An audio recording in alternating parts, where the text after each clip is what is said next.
Hello, YouTube.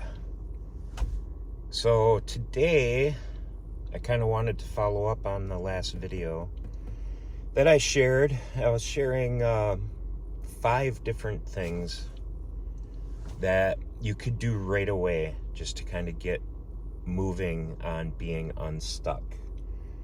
5 different things that you can do that'll immediately start making your life move in the direction you need to go. And I guess the thing is yes, you're gonna have to wait a little bit to see some of the effects, but it won't be long. You got to get through kind of that initial phase, and the thing is after thinking about that, I talked about, number one, get rid of sugar, those processed foods, white bread, just try to make better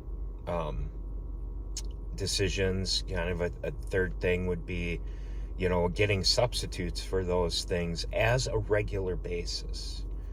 And fourth thing I kind of went through was just starting with a good attitude, with an I can win attitude. Get out of the victim mindset about what has kept you where you are, and you might be right.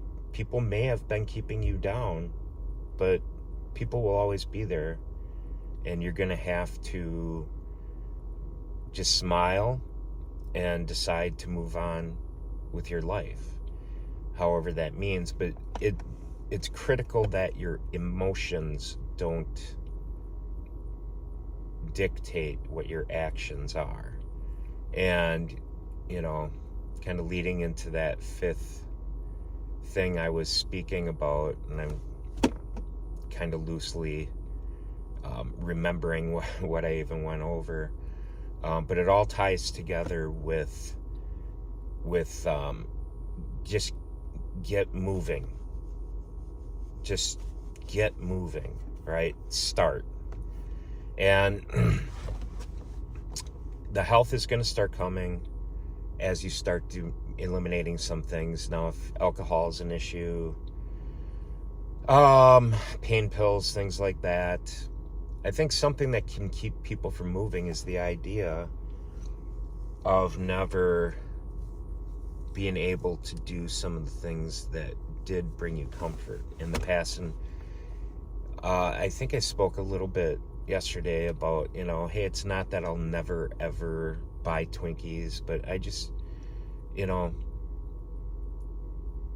can be there, but I look at it now and I'm like, or whatever it might be that you desire, and I keep substitutes in my house, and there's a lot of good keto snacks, low carb snacks that have sugar substitutes in them. And you can spend all your time Googling and trying to figure out which ones are the safest. There's a lot of good, research now.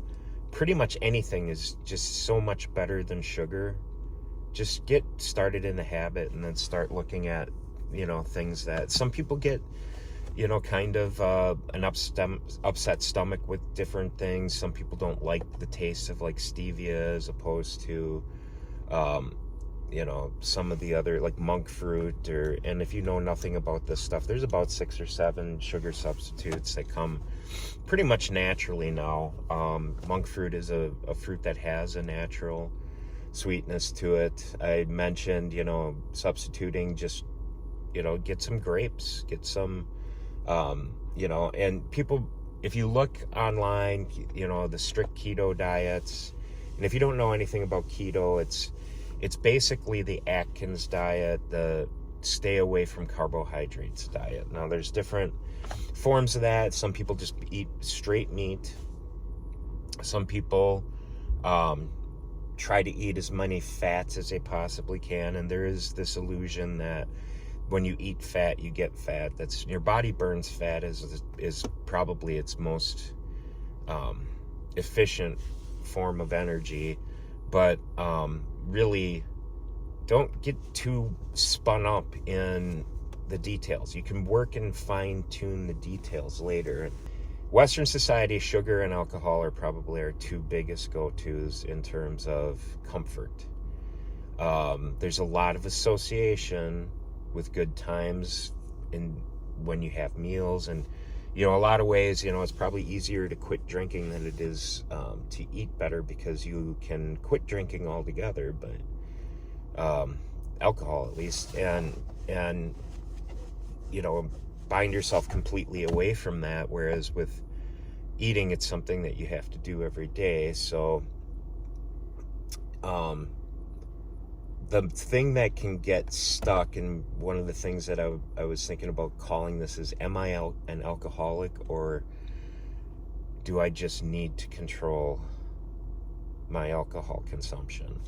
And that's going to be a personal kind of journey. If it's the thing that's keeping you from moving forward, just start by getting it out of the house. Don't worry about, hey, I'm gonna have to get in a 12-step program. That may be for you, that may be something. I didn't have to do that, and so I'm gonna kind of just share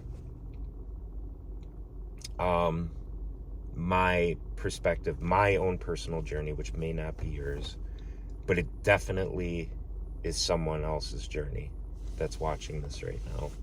And part of that journey was a concept called self-binding, which comes from a Greek novel that talks about how a guy had to go to a foreign land, and they had these angels, they're called sirens, and they would drive the sailors mad, and they would basically kill themselves or go crazy listening to the singing of these sirens. And what the writer was talking about, and I'll give you specifics on this stuff, it really doesn't matter right now. What writer is talking about is, when you go into a new land, when you start a new thing, you're going to conquer something new, and then there's going to be all these outside forces singing in your ears.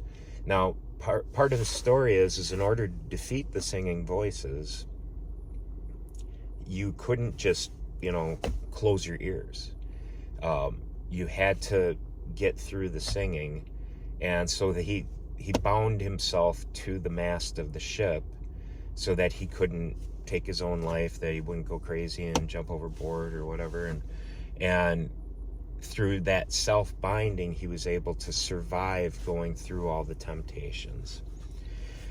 And arriving on the shore, he was able to defeat the sirens because he was able to survive through their singing. And yeah, it's just a story, but stories mirror the struggles that we go through and the victories that we have.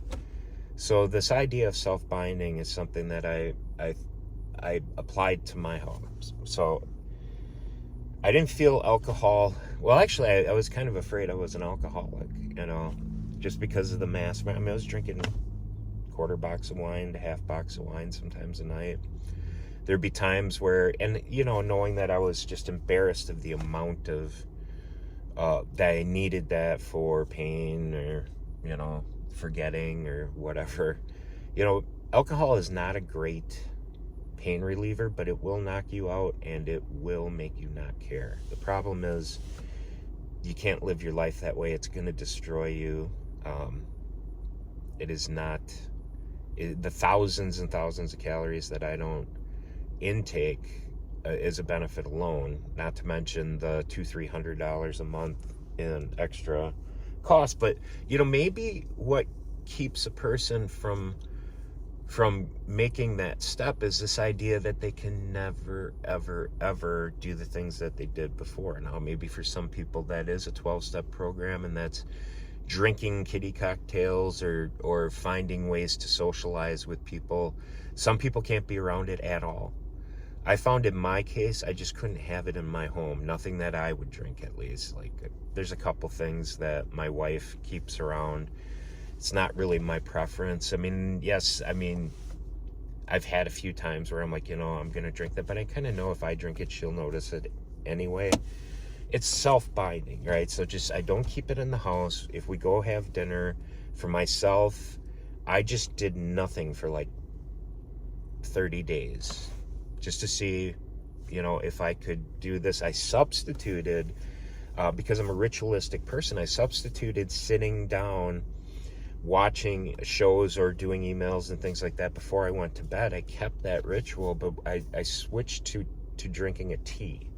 Now I drink it hot sometimes, drink it cold most of the time, but it kept me doing that same action. And what that does is the body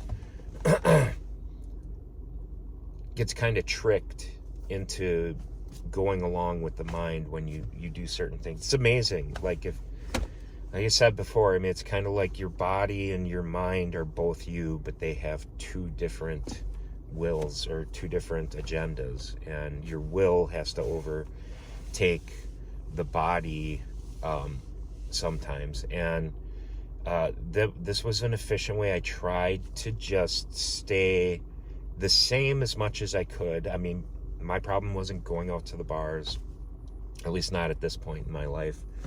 My problem was that I needed to. So I mean, I took painkillers over the counter, ibuprofen. I drank sleep tea. Part of those painkillers I took.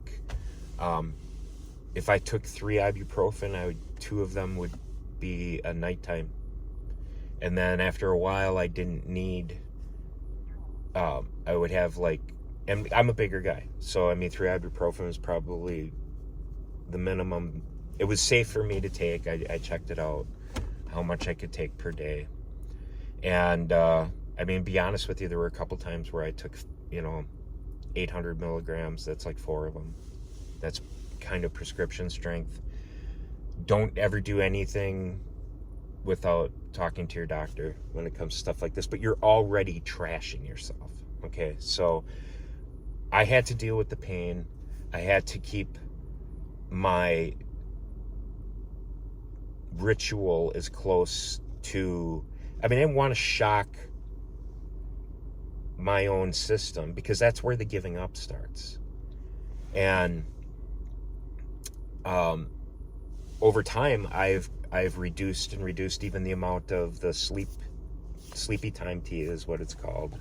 It's an herbal tea, so it doesn't have caffeine in it. I reduced my caffeine to 1 cup of caffeine, and then I did decaffeinated.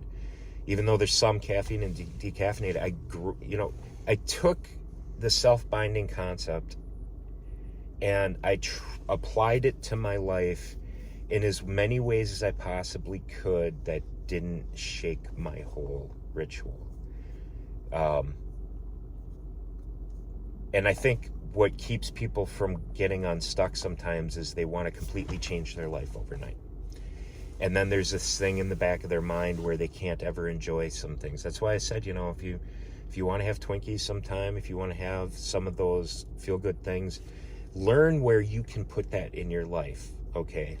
Maybe Twinkies is a bad idea. Maybe it's just cake at a family event, okay? Everyone else is partaking, and if you partake, man, just pies are made like this. They can be cut tiny.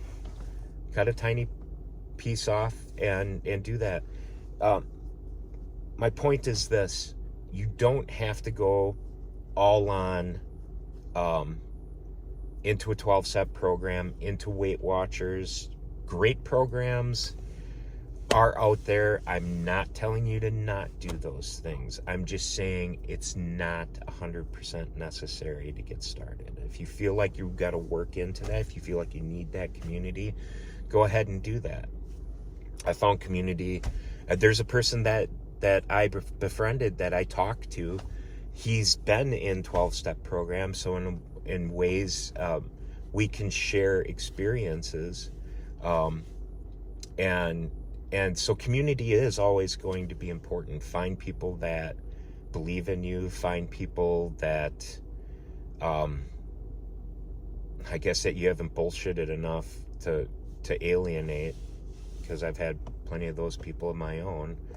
But find people that genuinely love you and want to see you succeed, but not people that will lie to you and tell you anything you want to fucking hear. You know, our favorite thing is to be lied to. 100% our favorite thing is to be lied to. And the biggest fear we ever have in any journey is starting the journey. And the easiest thing for anyone to do is to always put it off until tomorrow. Tomorrow it's going to come to the point where you're pouring out the alcohol or you're throwing away the pack of cigarettes.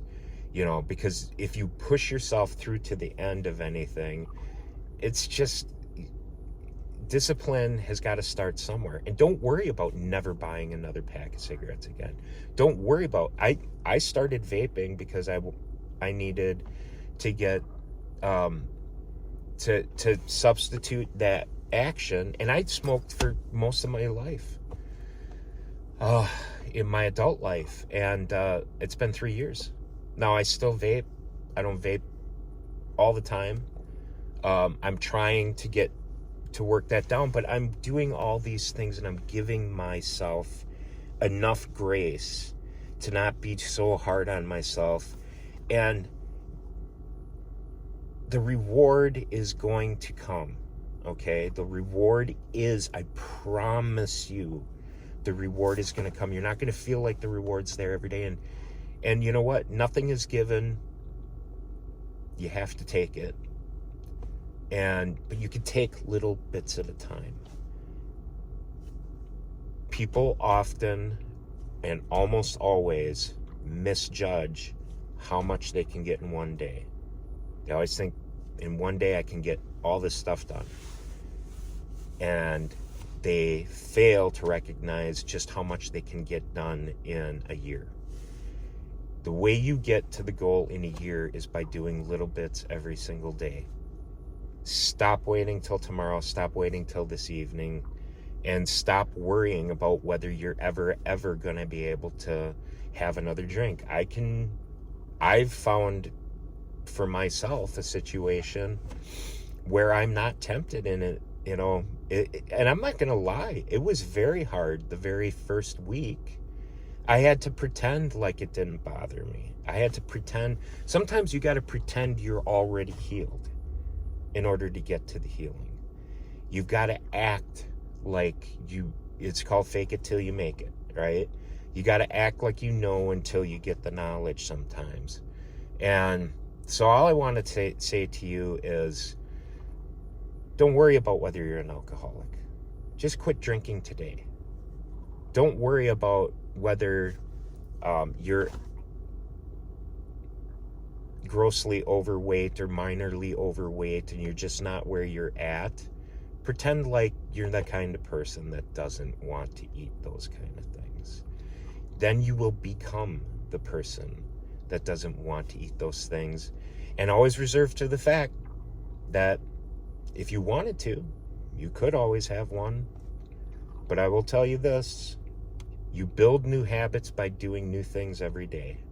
And you go back to old habits, not by having one, but by having one today, and then one this evening, and then one tomorrow, or one this week, and then one, next week. Once you start building new habit patterns, okay, you will get into the groove, okay? But never fail 2 days in a row.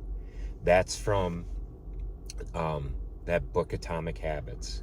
And I don't know if that's original to the writer, but it's been one of the things that I've really stayed on is if I miss a workout, I don't miss 2 days in a row, okay? And that's come to a point where I basically don't miss, even if I've got to suit up and go out and just go through the motions, just to get through, to know that I didn't fail that day. Maybe I didn't kill it. Now, last night I killed it pretty good. For 2 days before that, wasn't really feeling it, wasn't killing it. But,